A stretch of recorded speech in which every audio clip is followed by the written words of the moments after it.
ବେଦିରେ ବସିଲେ ସ୍ୱରାଜ ମଥାରେ ମୁକୁଟ ବେକରେ ବରଣମାଳା। ଆପଣମାନେ ତ ଓଡ଼ିଆ ଅଭିନେତା ସ୍ୱରାଜ ବାରିକଙ୍କୁ ବେଶ ଭଲ ଭାବରେ ଜାଣିଥିବେ। ତାଙ୍କର ବାହାଘରକୁ ନେଇକି ସବୁଆଡ଼େ ଚର୍ଚ୍ଚାର ବିଷୟ ପାଲଟିଛି।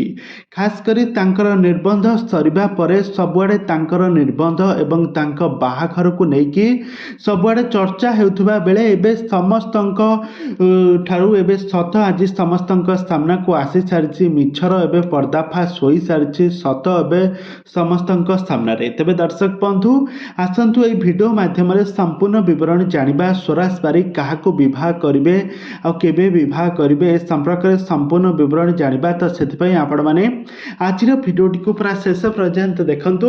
ଆଉ ଏହା ପୂର୍ବରୁ ଯଦି ଆପଣମାନେ ଆମ ଚ୍ୟାନେଲକୁ ସବସ୍କ୍ରାଇବ୍ କରିନାହାନ୍ତି ତାହେଲେ ସବସ୍କ୍ରାଇବ୍ କରି ପାଖରେ ଥିବା ବେଲ୍ ଆଇକନକୁ ଦବାଇ ଦିଅନ୍ତୁ। ସ୍ୱରାଜ ବାରିକ ହେଉଛନ୍ତି ଓଡ଼ିଆ ସିନେମା ଜଗତର ଜଣେ ଲୋକପ୍ରିୟ କଳାକାର ଆଉ ତାଙ୍କର ସୁନ୍ଦର ଅଭିନୟ ଆପଣମାନେ ଦେଖିଥିବେ। ସ୍ୱରାଜ ବାରିକଙ୍କର ଗତ 2 ଦିନ ତଳେ ତାଙ୍କର ନିର୍ବନ୍ଧ ହୋଇଥିଲା।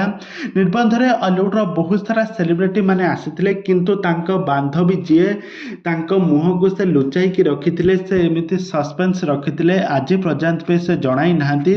କିନ୍ତୁ ଏହାରି ଭିତରେ ସ୍ୱରାଜ ବାରିକଙ୍କର ବାହାଘର ସରିଯାଇଛି ଆଉ ବାହାଘରର ଫଟୋ ମଧ୍ୟ ସୋସିଆଲ ମିଡ଼ିଆରେ ବେଶ ଭାଇରାଲ ହେବାରେ ଲାଗିଛି।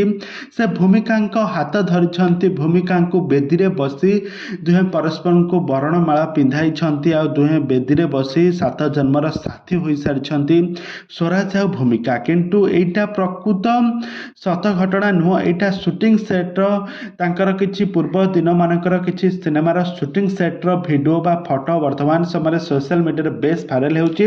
କିନ୍ତୁ ସ୍ୱରାଜ ବାରିକଙ୍କର ବାହାଘର ହୋଇନାହିଁ। ତାଙ୍କ ନିର୍ବନ୍ଧ ସରିଛି ସତ, କିନ୍ତୁ ବାହାଘର ହୋଇନାହିଁ। କିନ୍ତୁ ସେ କାହାକୁ ବିବାହ କରିବେ ଏ ପର୍ଯ୍ୟନ୍ତ ମଧ୍ୟ ସ୍ପଷ୍ଟ ଭାବରେ ଜଣାପଡ଼ି ନାହିଁ।